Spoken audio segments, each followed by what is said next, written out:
Welcome back to my page Mary's kitchen and blog. এখন রান্না করব মুসুরের ডাল দিয়ে পালং শাক। মুসুরের ডাল ভালো মতো ধুয়ে নিলাম। এর মধ্যে কাঁচামরিচ, লবণ, হলুদ, রসুন বাটা, পেঁয়াজ কুচি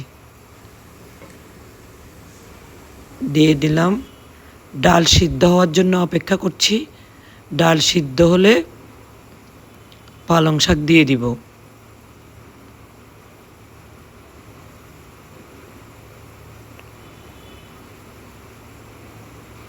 পালং শাক দিয়ে দিচ্ছি। এখানে ইচ্ছা করলে চিংড়ি মাছ দেওয়া যাবে, বড় মাছের মাথা দেওয়া যাবে, শিং মাছ দেওয়া যাবে। আমি কোনোটি দিইনি। আমার বাবুরা, আমার সাহেব এভাবে পছন্দ করে। এই শাক মাখা মাখা খেতে খুব ভাল লাগে।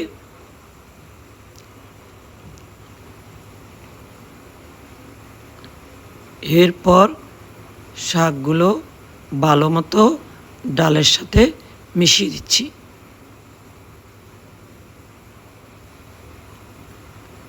মুসুরের ডাল শাক একদম মাখা মাখা হবে।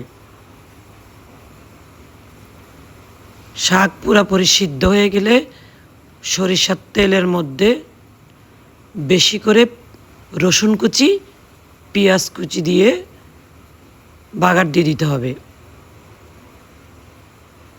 লবণ চেখে নিতে হবে।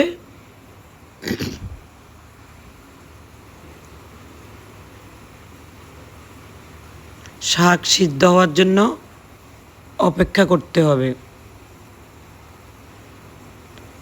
রান্না ডান। আল্লাহ হাফেজ।